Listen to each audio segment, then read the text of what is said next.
agree.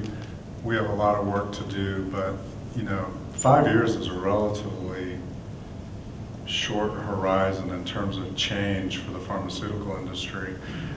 So I would say we have a lot of growth beyond 5 years as we get to know each other, better understand and trust each other. I think there are going to be more opportunities for focused investments to leverage everything that we're doing across the industry in support of various clients. I think there are things that we'll be doing in 5 years together that we may not even know what those are today, because I could argue that some of the things we've done in the last few years, 5 years ago, people would have never said that would even happen.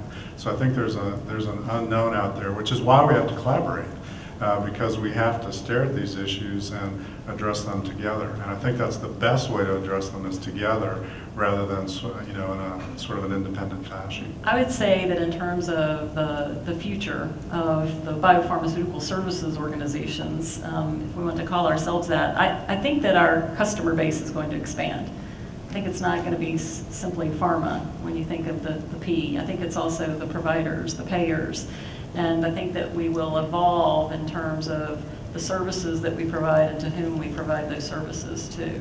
As I said, there's been a maturation process in the capabilities, the geographic scope, the breadth of services of CROs.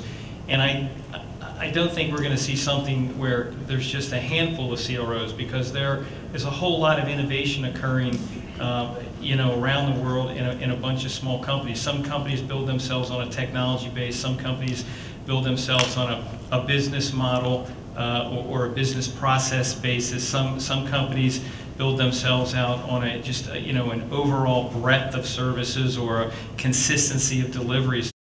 The relationship with other third parties in this process, I think, is critical to moving this ball ahead. And if you think, for example, of the patients, to me, patient recruitment is the holy grail of what we do. If we can get that right, we can save tremendous amounts of time. And if you look at oncology, a very small percentage of cancer patients participate in clinical trials. I think one of the things that we will see in that 5-year horizon or 10-year horizon is a totally new dynamic in the way pharma companies, CROs, engage and interact with patients and providers. And I think that that will be a tremendous source of efficiency in the way we do the work, but most importantly in the time frame in which we get those projects done.